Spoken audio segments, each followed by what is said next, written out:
get you voices. There is anarchy that is prevailing in Nepal after Oli has resigned as the Nepalese Prime Minister.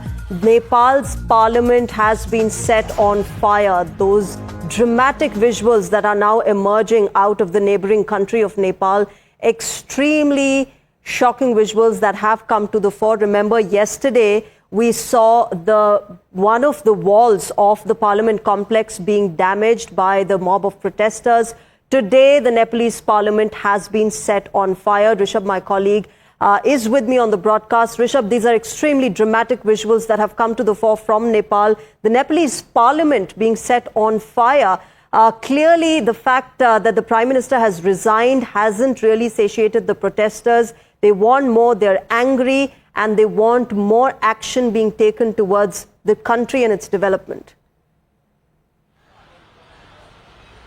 Well, definitely. See, the anger is clear. The corruption, the nepotism, the favoritism that persist in the system in Nepal is something that the youngsters are not comfortable with, and they are very clear that they want this system to be revamped politically, administratively, as well as when it comes to academics as well. There needs to be continuity, there needs to be a proper system in place, not that one government comes in, changes the system, the second government comes in, undo what the previous government has done, and the youngsters are at the receiving end. So, many suggest that social media ban was just a trigger point. This whole anger was brewing for long, and for last 2 to 3 years things have been like this, just that now people have decided to come on streets. And the way that protest was handled by the administration, the fire was open, 19 people lost their lives,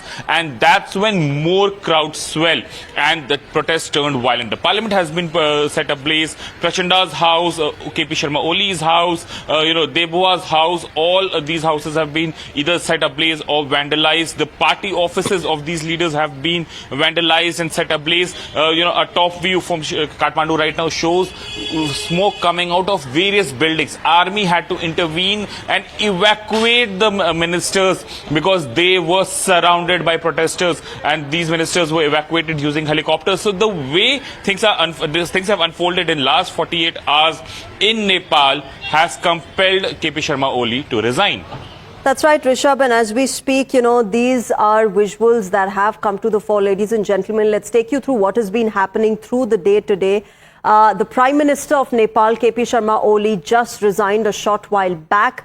4 of his cabinet ministers had already resigned this morning. There is absolute chaos that is prevailing in the neighboring country of Nepal. One such example is right in front of you, where the parliament building has been set on fire. But it's not just one building of the parliament that has been vandalized or set on fire. There have been multiple residences, specifically of the cabinet ministers under the Oli government, which have been stone-pelted, which have been vandalized, ransacked, or set on fire. In fact, KP Sharma Oli's residence has also been vandalized. My colleague Priyank is also joining us with more on this. Priyank, this is a chaotic situation. The parliament building has been set on fire. As we speak, there are fast-changing developments that are now happening in Nepal.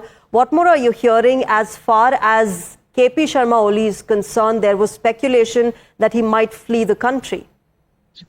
Yes, Adisha, that looked likely because not even him, the entire cabinet's phone numbers were switched off. And what is very important to be seen that just a short while back, the flight radar was certainly showing that there was a Thai airline aircraft which landed at the Kathmandu International Airport, and since then these mobile phones are switched off. That information of the flight certainly came soon after the locals also spotted this Thai airline flying from the Kathmandu International Airport, because the protests happened at several locations. And then we got to know that 21 of these member parliament had put forward their resignation, which also followed by the resignation of the outgoing Prime Minister of Nepal, KP Sharma Oli.